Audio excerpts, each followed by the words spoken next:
Good evening friends. তো আজকে হচ্ছে মেয়ের টিউশন নেই, তো ভাবলাম তো চলো বাজারে যেটা কাজ আছে মানে জুতো নেওয়ার রেগুলার পরার জন্য মেয়ের আর আমার, তো নেবো তার জন্য আজকে বাজারে যাচ্ছি। মেয়ের যেহেতু পড়া ছুটি আছে তো তার জন্য ভাবছি আজকে এই দিনটা করে নিই, মানে আজকে গিয়ে জুতোটা কিনে নেওয়া হোক, না হলে তো আবার সেই মেয়ের পড়া থাকে বাজার যাওয়া হয় না। আর বাচ্চাকে না নিয়ে গিয়ে পায়ে মাপের জুতো ঠিক আনাও হয় না, কোনটা বড় কোনটা ছোট হবে তাই।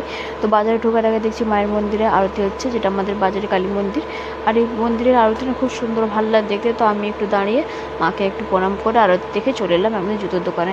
তো এই জুতোর দোকানে আমরা সব জুতোই কেনাকাটি করি। তো সেখানে যে কাকুটা আছে সেখানে ওকে দিয়ে দেখাচ্ছে। তো হচ্ছে প্রথম ভাবছিলাম কিটো নেব, তো কিটোর পছন্দ নয়। আর অনেক জুতো ট্রাই করার পর কোনটা বড় হচ্ছে কোনটা ছোট হচ্ছে সেরকম। তো এই যে মেয়ে তো পছন্দ না, বলছে না কিটো না, সে ক্রক্স নেবে। তাই হচ্ছে ক্রক্সই দেখছে আর কি।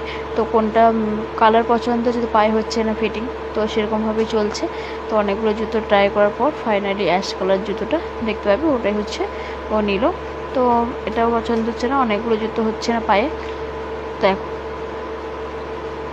ফাইনালি এই জুতোটাই হচ্ছে পছন্দ হলো, এটাও পায়ের মাপে হয়ে গেছে। তার নিয়ে মেয়ে বলে আইসক্রিম খাবে, তো খাচ্ছে। আমরা ভাবলাম চলো একটু ধোসাই খাই, তো আমরা ধোসা খেতে এসেছি। তো আমাদের খাওয়া দেখে মেয়ে বললো আমিও খাবো, ঠিক আছে তো খেয়ে নিল। আর আজকে ভিডিওটা এই পর্যন্ত, দেখা হচ্ছে পরের ভিডিওতে, চলো টাটা।